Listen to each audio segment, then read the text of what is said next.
But my name is Scott Lansing and I'm not bald, it's just the lighting in here. When I started losing my hair, all my friends felt like they needed to point it out to me. Hey, you're losing your hair. Really? Do you think? And just so you know, I didn't lose my hair. I didn't simply misplace my hair as if it was my keys. Gee, has anyone seen my hair? I had it when I came into the room, but I can't seem to find it now. So somewhere between the front door and here, I misplaced my hair. No. I prefer to think that it was stolen from me. That should be the phrase. Did you lose your hair? No, it was stolen from me. And it's hard being bald these days because no one looks up to a bald guy. No one walks up to a bald guy and goes, hey, you're bald. You're awesome. True reflection on this fact is that there really aren't any bald superheroes. Superman has great hair. Batman, great hair. The Incredible Hulk who turns into a green Hulk of a man has great hair. What's the closest thing that we have? Mr. Clean. And what's his superhero power?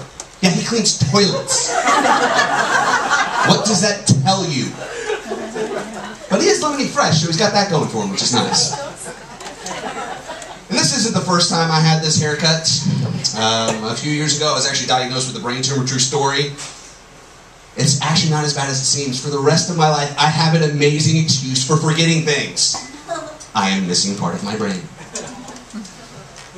Honey, I'm sorry that I forgot to take out the trash.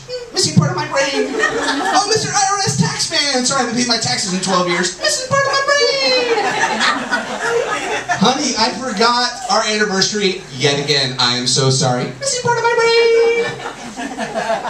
It's always interesting when people find out that, you know, you've had a major surgery or that you're sick because they don't know how to talk to you. And the worst thing you can do is try to one-up somebody who's had brain surgery. But people do it. Oh, you had brain surgery? Yeah, I had my tonsils taken out when I was like 7. So I know exactly what you're going through, and they totally lie to you when you have your tonsils taken out. You can't have all the ice cream you want. So I know exactly what you've been through. And then it's also funny when you've had a major medical issue. Everyone kind of comes to you like you're a doctor, like you know what's wrong with them. I have this fungus between my toes. What is it? I don't know, just pee on it. It'll go away, I promise. I have like a little bump on my shoulder. What is it? It's a mosquito bite. Maybe you should put some calamine lotion on it. I can't feel my hands. Oh, actually, got that one. You cut your hand off. You might want to call an ambulance, but I'm not a doctor. And then a lot of my friends have really said that they really admire what I went through because it was a difficult time and they were there for me, and I thank you for that. But they're often saying, I couldn't deal with it. I couldn't deal with the needles. Really? You couldn't deal with the needles? You're okay with them sawing on your skull and cutting off part of your brain, but the needles is what kept you away? I laugh at your needles. Heroin addicts do not like needles, people. It's just a means to an end. And I've had to go to a lot of weddings lately. And if it gives you any indication, 12 weddings in 2 years for you math majors, that's one every other month. And then my coworker who's getting married came up to me the other day and says, Scott, I'm not going to be able to invite you to my wedding. And I said, thank you. Now I don't have to go to Bed Bath & Beyond and find a gift that might be comparable to what you're spending on me. I don't have to find a date that I might have to act like I like all night long. And most importantly, I don't have to deal with that annoying MC. You know the MC that's trying to get all the single guys out for the garter throw? All right, single guys, come out for the garter throw. It'll be a good time. It'll be a good time. We'll dance afterwards. It'll be a good time. All right, we got one single guy. Come on, guys. It'll be fun. It'll be fun. It'll be a great time. You'll enjoy it. You'll love it. Here you go, Scott. How many is that for you? I've lost count. Then all your friends get married. They decide they want to have kids. They want to come up with the really creative names, so they both go and buy the baby book for like $30. You couldn't figure out these names on your own. And so they come up with names like Guardian and Bayou and Honey Nut Cheerios. Did you go to the grocery store for that one? Yeah, that's a good one. And then all my friends decide to have their second kid. Are you trying to rub it in? You've lapped me 3 times. I am now the fat kid from gym class. But I digress. I know that there's somebody out there for me. I know she's special. I know she's about 5'7", brown hair, brown eyes, nice legs, good smile. But she's probably already married with 2 kids. And that's okay because I've accepted that she might have had some kids, and that's good because I don't want to be with you when you're pregnant.